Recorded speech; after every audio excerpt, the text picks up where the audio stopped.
Hello and welcome to the Focusing Way podcast.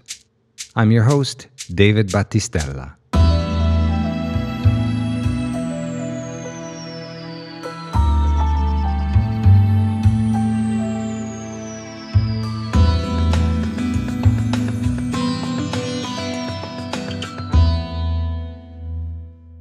Today on the Focusing Way podcast, we introduce you to Anastasia Brensick and Jack Blackburn. Both are focusing trainers who are exploring new and interesting ways of including focusing as part of their daily work. Customarily, in focusing, we do not associate physical touch with the practice. It would not normally be considered to be part of a focusing exchange or partnership. Adding physical touch could break an implied touch barrier and could possibly infringe on the safety of the boundaries set out in focusing practice and partnership as most of us understand it. Anastasia and Jack are both body workers. Anastasia holds a master's in applied psychophysiology and an undergrad degree in social work. Jack holds a master's degree in counseling. Jack, among other things, is a teacher of body workers and other caregivers, and Anastasia, among other things, teaches body workers and has a background as a social worker in domestic violence. Both are licensed massage practitioners and have taught professional classes combining touch and focusing.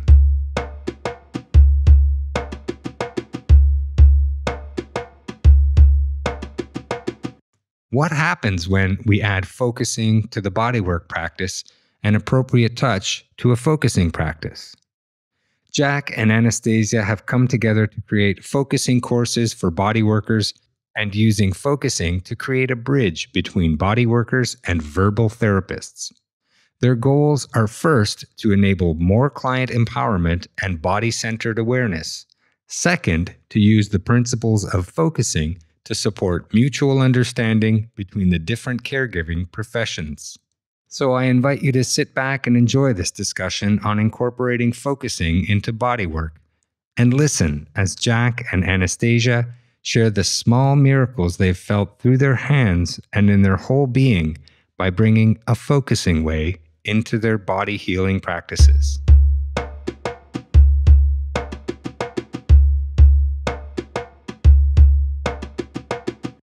And joining me now are Anastasia Brensick and Jack Blackburn. Welcome. Thank you. Thank you. I just want to begin. Could you each briefly introduce yourselves and just speak a little bit about your individual practices?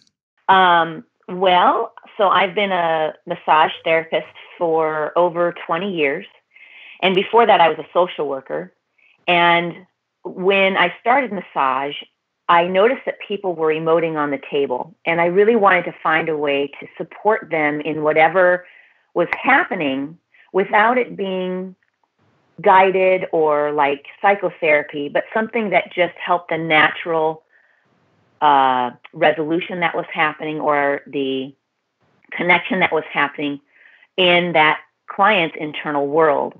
So I went to graduate school and learned in the 11th hour about focusing and decided that was exactly how I wanted to be with clients, using this person-centered, non-judgmental, non-guiding or coaching way to support clients where they are and where they might want to go should they choose to do that. Lovely. Yeah. Jack? Somewhat similar. I became a body worker over 30 years ago, and I had done 3 years of Vipassana meditation before that, and I experimented with my clients of bringing them into body awareness at the beginning of sessions. And fortunately, I and my clients experienced many amazing results from that process. And so I decided that I wanted to develop the process even further. And I also wanted to become a licensed counselor so that I could legitimately not do psychotherapy, but do spiritual counseling with my clients. So I, too, went to graduate school and got a master's degree in theology and ministry. And and I was able to use my practice as my internship over the 3 years of graduate school and write papers about my experience using words with people who were experiencing their body at the same time. And so that's basically, and then I developed a practice called table talking while I was in graduate school. I too was introduced to focusing towards the end of graduate school and returned to it. It was about maybe about 6 years later. And went to a focusing convention, got my first experience of focusing and used in a lot of different approaches to people. And and then I decided, okay, this is where I want to develop more and more that ability to work with clients directly. So somewhat similar to Anastasia. Yeah, so because I wanted to just talk a minute about, because you both have such experience with dealing with clients in this way, I just wanted to talk a minute about some of the things that you've noticed in your experience through your work that a body does outside of our own consciousness. And I think I'm sort of getting to that idea where we sort of walk around and a lot is happening in our body that's totally outside our consciousness. And I just wanted to get a sense from each one of you what that feels like, what that means for you. Maybe we could start with Jack. Mm-hmm. Okay. Well, one of the things I am aware of and say in my classes is that 99% of what takes place in the body, we have almost nothing to do with. We make choices of when to eat, when to sleep, and so on, where to go, and what to do. But what keeps us alive in the body? It happens with an autonomic nervous system. It happens with all different processes that go on in the body, independent. When someone's sitting in a classroom, it's really obvious that they're going to change their posture probably in about 5 minutes, maybe 10 minutes, because the body is giving them a signal that if they sit longer in that position, they're going to go numb. So they change their position. This is going on all the time. The body is blinking us, it's swallowing, it's breathing, the heart is circulating the blood in the system. All these things are going on. We're fighting illness. We're digesting. We're using the substances that we want from the food we eat, and the body makes those choices. So it's a very interesting process that goes on. The other thing the body does, which is absolutely miraculous, and nobody has really explained this, and that is that the body gives us the feeling awareness of everything that's happening in us and around us. All we have to do is pay attention. Mm-hmm. Mm-hmm. Yeah, and I will add that Gendlin used to say, the body does all the living we know that we're doing and all the living we don't know that we're doing. And I found that to be so helpful in describing what it means to live in this world and have these felt senses, this, why is this person in the room? Why do I feel this particular way in my body when this person is approaching me? Whereas this other person, my body's reacting completely differently. And we know pheromones, one of the hormones that's released from the body, we're picking it up through our olfactory system and, basically smelling the hormones coming off of someone. So we're getting information that we don't consciously know we're getting, as one example. Mm-hmm. And so, as Jack was saying, tapping into this wonderful, place of possibility of knowing through just paying attention, through pausing, revolutionary pauses, as I love to talk about, and notice what is here more than what we consciously know. Mm. Yeah, as you were saying that, it brought to mind my experience here in Italy. And there's a saying in Italian where someone says "a pelle," which means I got a skin sensation when I met that person. And they could say it can be used either way. It could say, my skin kind of told me I really like this person, or it could also be used as my skin sort of, this person sort of repelled me, and my skin was telling me that this wasn't a good person. Like I got a bad vibe, we'd say maybe, but the Italians actually describe it as at a skin level, like that, that sort of whole idea that at the level of your skin, you're receiving that kind of information. So, yeah. So because we're talking about focusing in touch, I just wanted to give you each the opportunity to tell me a bit about how you met and the work you're doing together. Well, Jack and I met through a peer group. Isn't that right? Actually, no. Yes. Well, we knew each other in that way, but I actually took one of your classes years ago at a AMTA convention. I think it was the Table Talk class. So that was kind of neat. And so we were in this peer group with 4 other people in our profession, and I think you were the one that told me about focusing in the peer group as I was in graduate school, and invited me to the focusing and body work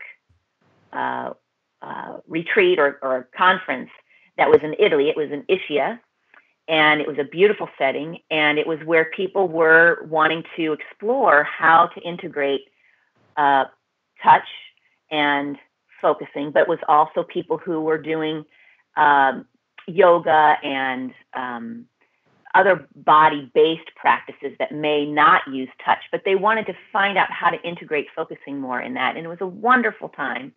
We learned quite a bit.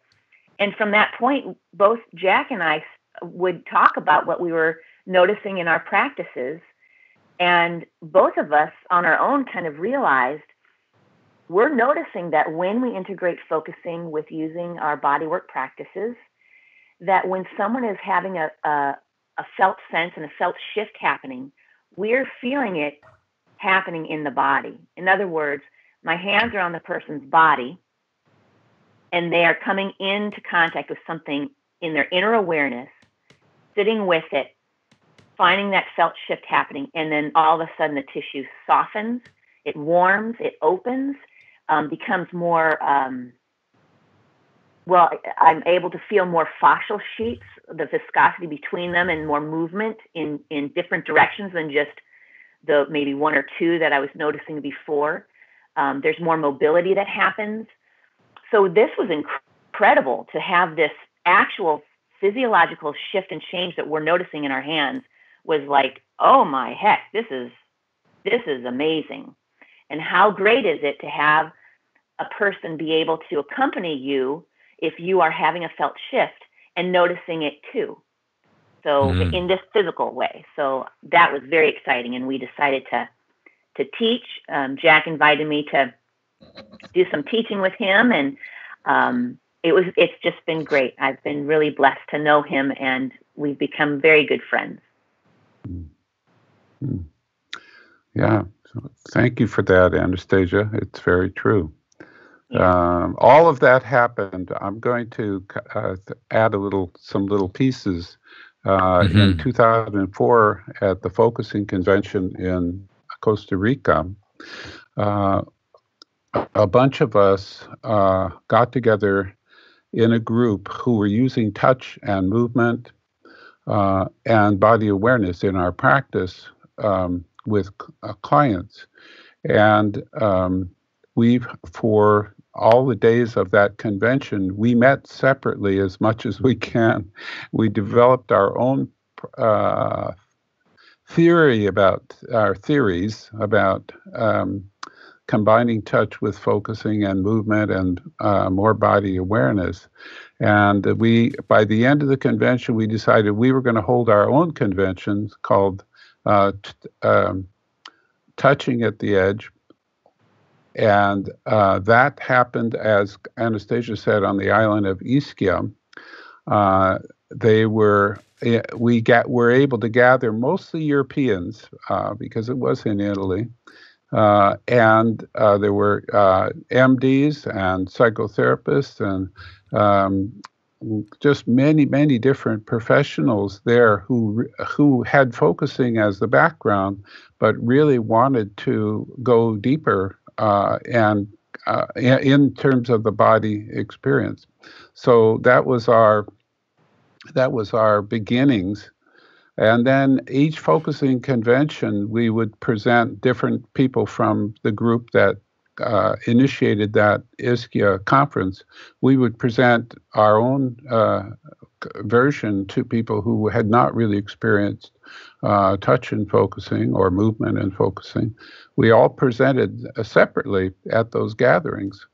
And then I was inspired by that and started organizing classes for focusers in Japan, where we combined touch with focusing. I taught them how to touch appropriately so that they could feel with their hands as opposed to, trying to change something with their hands. That was a really remarkable experience. Yeah. And yeah, so these are kind of background things too. Then Anastasia and I presented together at the focusing conference in Seattle, and this was one of our opportunities to really explore with both counselors and psychotherapists and body workers how they could come together and discover with one another, discover these amazing confluences of both touch and focusing in the body. Yeah. Wow, you met in such a focusing way. I'm really appreciating that sort of union which sort of always seems to happen so beautifully and organically. And you were just talking, Jack, about a beautiful thing that leads right to my next question, which is that generally in focusing partnership or in a focusing practice, touch is not something we would normally associate in focusing partnership. But I want to ask you both about speak a little bit about how do you introduce touch and maintain safety in a focusing partnership? Mm-hmm. It's one of the most asked questions in our classes. How do we do that? How do you, for body workers, there's this this conversation about licensing. Well, if you're a body worker, you shouldn't really be talking. And if you're a therapist, psychotherapist, you shouldn't really be touching. So we already have this worry, this thing that's happening between professions, and it's unfortunate because what happens is when we're following the healing process, we are stymieing or holding back how it unfolds because of our licenses, and that I totally get why. Because there have been people in psychotherapy that have been hurtful to others using touch, and there are body workers that are using words that are not helpful in the bodywork session. So I totally get it. At the same time, we need to come together and find a way to do healing, healthy, safe, trusting work with people and following where that healing process goes as much as we can in our ability, because, of course, healing happens with one's own self, and we're there just supporting what wants to come. Having said that, there are boundaries there. There are times where using touch is not appropriate. For instance, if someone is having a hard time with staying present, the practice would be staying in presence and maybe not using touch so much. And people who are coming to get body work, who expect to be touched, there are times where touch isn't appropriate because their bodies are showing signs that that's not where they are, that they're not able to integrate that quite yet. And it's really important for me as a practitioner to do my own focusing practice, to know what is, to be sensitive enough to notice that, and to be sensitive enough to notice that it's not about my agenda and getting to the touch part. It's about meeting where the client is and supporting them where they are so they can do their own unfolding in their own time. Mm-hmm.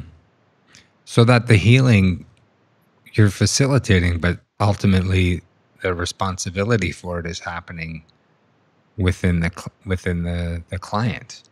Mm-hmm. Yeah, and isn't that wonderful? Because that means that all the things that is not in that person's conscious awareness can, on its own time, become known. So if I'm a client and I'm depressed and I'm having such a hard time being in the world, I'm not being guided to not be depressed anymore. I'm being guided to just be with what's here and maybe becoming more present to all the other things that are possible in this moment that I might not have been aware of previously, because I'm with someone holding space.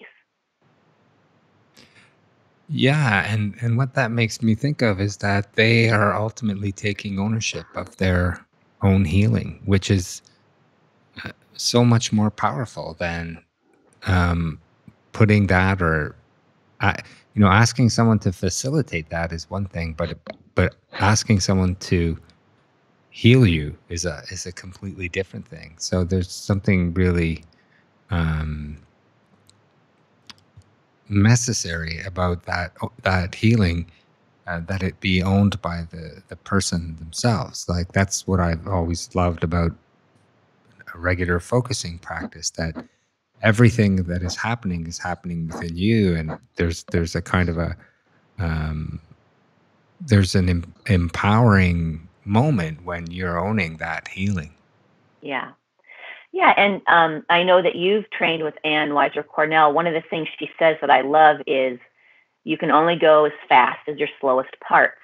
And this is so true, especially if you're working with people who are coming from trauma, which we all are. Oftentimes people aren't going to say it up front, and sometimes people don't even know that they've come from trauma. But if we go faster than the body systems can handle, we risk the overload and the numbing and the dissociation and those kind of things. And we don't want to do that. We want to help people stay present and stay practiced in that, so that whatever wants to come, they can be in that and integrate it on their own terms, in their own time.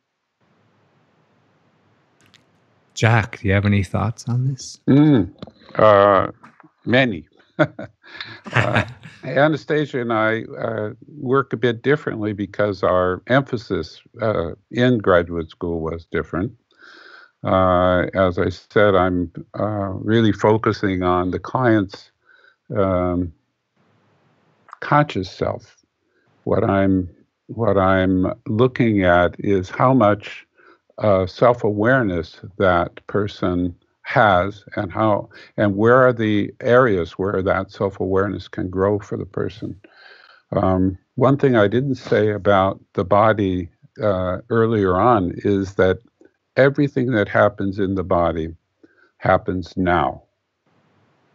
So, and as I said before, the body accompanies whatever is going on with us. So if we're having a flashback, or we're having a a traumatic memory, the key for presence is that the body is accompanying it.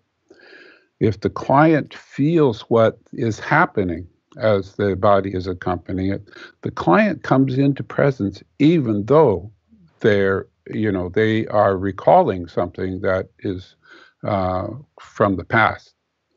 And so what I do very often with clients is the same thing with anesthesia. If touch is inappropriate for the person, I will actually sit across from them and help them notice how their body is supporting and responding to what's going on in the body. There was a time when I worked with many people that have been abused, and so that was one of the things that I would do. The other thing I would do was have them use their own hands on their body, so that because many people who have been abused have not even experienced their own touch, because they dissociate from the touch. So when they actually feel the contact of their hands, and then they feel the effect of that contact inside their body, once again, they're shifting into the present moment. And it's not that they can't process the past, it's that they're processing the past in the present moment. I've had 2014, I've had about a 13-year focusing partnership with someone who's a psychotherapist. We meet practically every week. He is fascinated by touch, and I can often, as we're meeting together, help him go into a part of his body and become more aware, using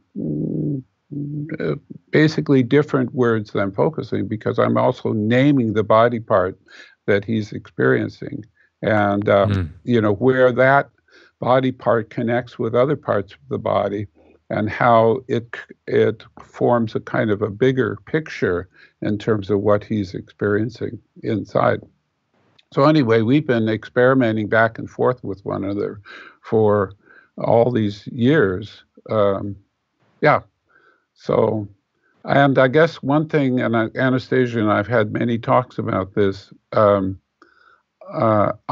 also trained with Anne, but I'm also aware that the body itself and the conscious being is not divided into parts. And so when we look with parts, we often are going into stored memories that are they're very important to that person's understanding and awareness, but it's very different than addressing the whole being as it shows up right now in this moment. So I have a somewhat different approach, because not only am I addressing the whole being in the session, but I'm addressing the presence that exists between the practitioner and the client. Right. And I just would say one thing about healing. I differentiate, and Anastasia and I do this together. I differentiate healing from fixing. That often we are people who come to see us, like I had a guy yesterday who wanted me to fix his shoulder. Well, I told him I don't work the way you've received in the past, and that what I really need to do is bring you into your shoulder. And we're going to kind of do that together. As Anastasia was saying, my hands can feel his, when he does come into his shoulder, I can feel him coming in. And I can reflect that back to him when his shoulder changed, which was all basically done by him, just coming into the right places. Then I could feel that change. I mean, all of a sudden he had total movement. This is a guy with a frozen shoulder. He Yeah. had total movement of his shoulder and arms and so on. But it's like it sounds like you're describing sort of assistance in noticing. Exactly. The second class that Anastasia and I taught is called self-authoring. Mm. And that really means that using the experience of body awareness and whatever is occurring in the person's process, that the person is not just taking responsibility, they're actually coming into a place where they recognize that their life is growing out of their own choices, their own experience. One more thing about healing is that in my classes, I teach that healing is a two-way experience always. So that means if we're doing focusing, companioning, and with the focuser, or we're doing body work practitioner and client, that both persons are changed by that experience. It's not a one-way experience. And so I'm there's just, yeah, go ahead. no, I just want to repeat that healing is a two-way experience always. Yes, yes. Yeah, because healing is like what we sometimes use the language of reframing. Healing means something very profound has shifted. And when we have the good fortune to be with somebody when that's taking place, it's shifting for us too. Yeah. That's where it gets very spiritual, I find. Yeah. Yeah. Yeah. Yeah. I'm just gonna put this, like, how does this kind of focusing produce felt shifts? I mean, you started to sort of describe it there with this client, Jack, who had the sort of a frozen shoulder, and your approach was much different. Like, I mean, I think a lot of people would perhaps show up for body work and expect to lie on a table, and you might say, no, let's just sit here for a moment. And, you know, I have a sense that, or maybe describe for me what that is in your shoulder and maybe take them in that way. Is that the sort of approach? Am I understanding it correctly? Yeah, I was kind of self-listening, so forgive me if I shift away a little bit. That's from okay. what you were saying. I would say that the felt shift is implicit, that it's available, and especially in terms of the body. One of the ways of thinking about the body, and as we were talking about earlier, all these things that go on in the body that we have very little to do with, is that the body fundamentally heals itself.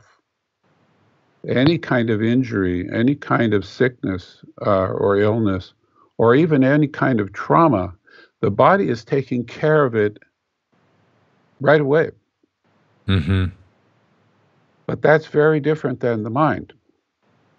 Yeah. The mind, I was going to say, if someone serves me a bad dinner, something I really don't like very much, I'll eat it because I'm courteous. But part of me is rejecting that dinner, and my mind is saying, I don't think I'm going to have that person cook me a dinner again. Right. But my body is taking care of that dinner. It's deciding, okay, this part I can use, this part I can't use.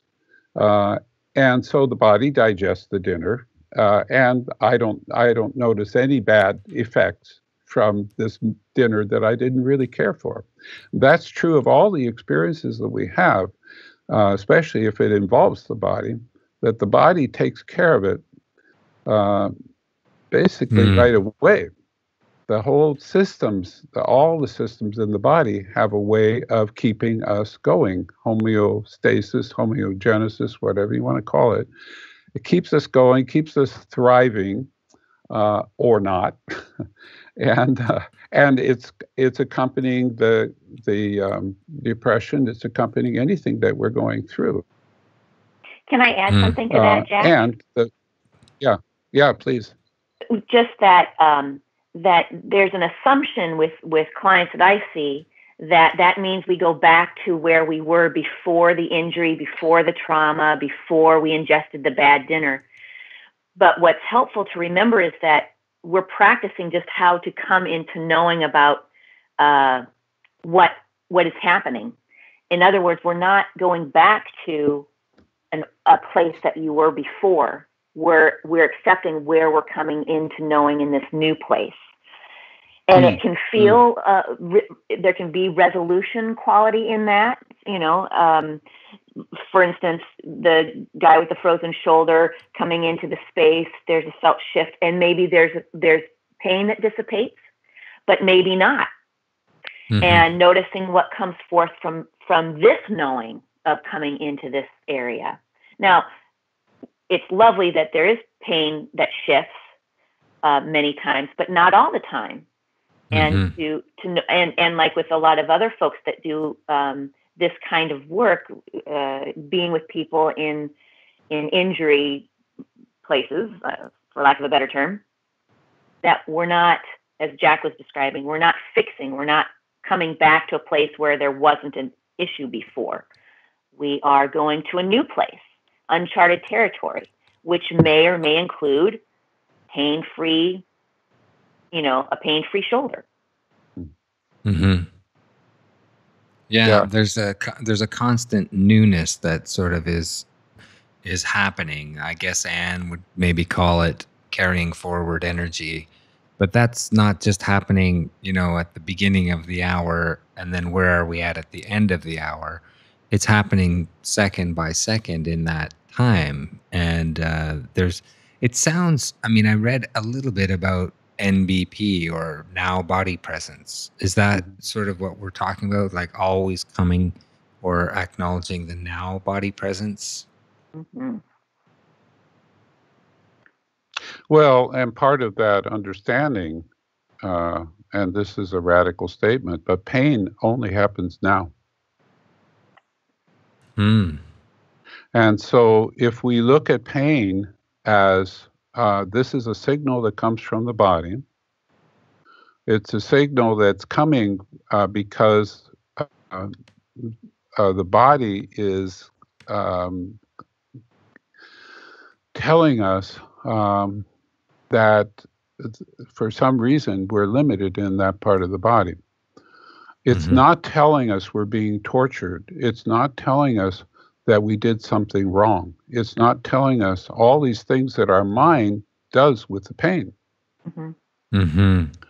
And one of the things and it's a kind of key to my understanding, because everyone has pain. Pain is a very useful signal, but the mind tends to distort the pain and make it into something else.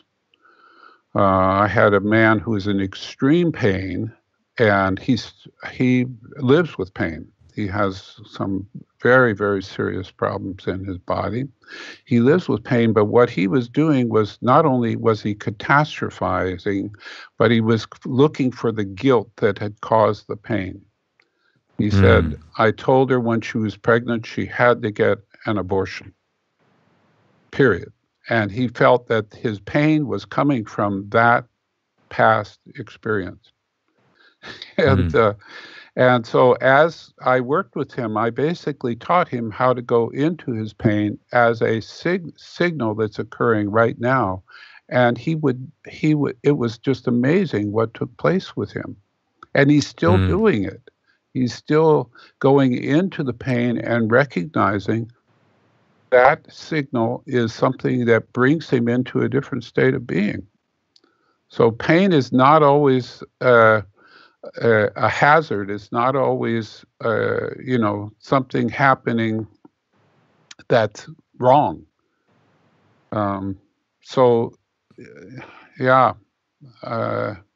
I interviewed a man years ago. He was a doctor who worked with lepers and studied leprosy. and he wrote a book called Pain, the Gift That Nobody Wants, because he recognized that the problem with leprosy is that they don't feel pain. So all the changes that were happening in their bodies that were, where things were atrophying and so on, was because they would do the same thing over and over again without shifting because they couldn't feel the pain. And in his book, he's basically told stories of various people that had gone into their pain and how their life had changed as a result of that. And I mirrored that back to him. And he said, if I had had it in me to write another book, that's exactly what I would write. That when you help a person experience what's going on, especially coming into the pain directly, they change. They change their life. So there's something very profound about body signals that we pay attention to, including pain. And just one other thing.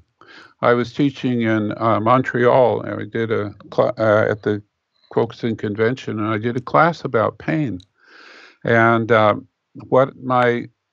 we use various things to erase the pain. And I showed pictures of remedies that were used in the 19th century, which were always based on opium and so on, and how people would erase their pain by changing their state of awareness, and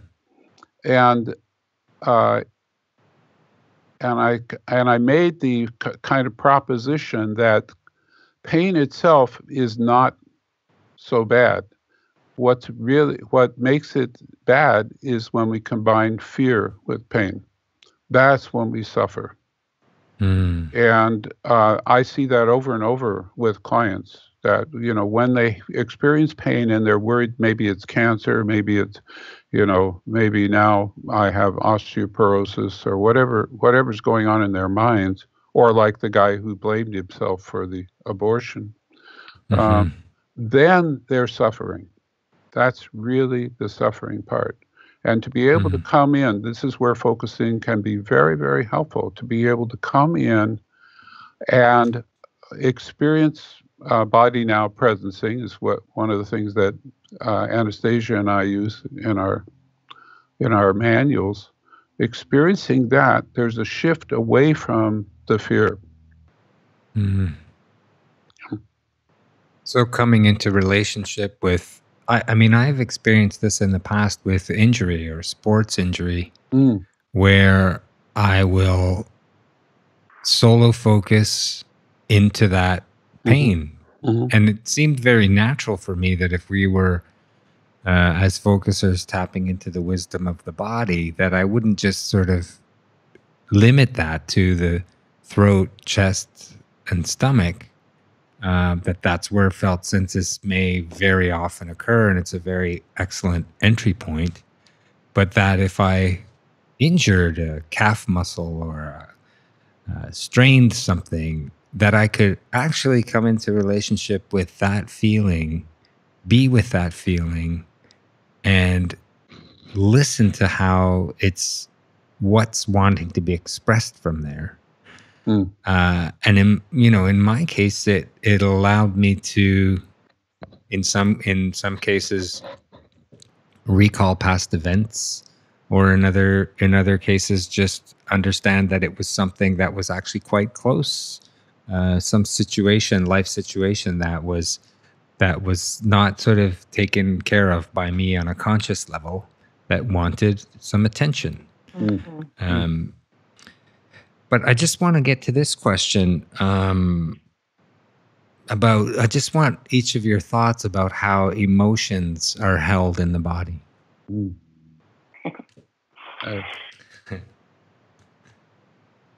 We've written about that. Go ahead, Anastasia. Well, yeah. So there's this belief that there's emotion held in the body, but we're finding that's not really the case. The body is expressing what is happening in our lives moment to moment. So the body's manifesting all of our life experiences up to this moment, and then this moment, and then this moment. So oftentimes when there's an emotion that comes, at least for the clients that I have on the table, it's often a surprise to them that this is happening. Oh, I'm noticing that I've got this tears coming, and I've got tears of gratitude. How interesting that is. And they have more of a oh, this is happening. But somehow there's been this belief in, at least in my profession, that the body is holding an emotion, and we are trying to get it out. And when we have it come out, then resolution happens, and we have peace and harmony, and it's all done. And, if through practicing, we realize, nope, that's not really what happens. That can keep coming up and keep coming up. So we have to go back and notice, okay, so what are we missing about that? Well, so here's someone on the table, and they are having this emotion come. And as a practitioner, I am not wanting that to come out. I'm not trying to do a catharsis. And this is, I might be doing a bit of a tangent here a bit, but as a practitioner, if I am trying to make an emotion come because I feel that emotion means resolution, then I feel like I'm doing a disservice, because that doesn't resolve the situation. That's not where the healing is coming from. That's a sign that there's movement and change, but that doesn't mean that it's here. Mm-hmm. Maybe sometimes it does, but not usually when I am the one that's trying to make that happen. And a lot of practitioners use cathartic modalities to help that go along, and both Jack and I are pretty adamantly not in agreement with that as a way of healing.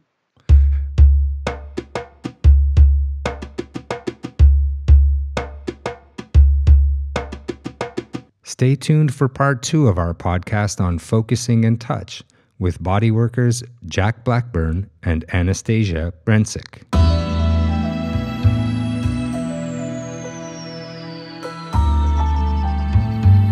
You've been listening to The Focusing Way podcast, available on iTunes and Stitcher. I'm your host, David Battistella.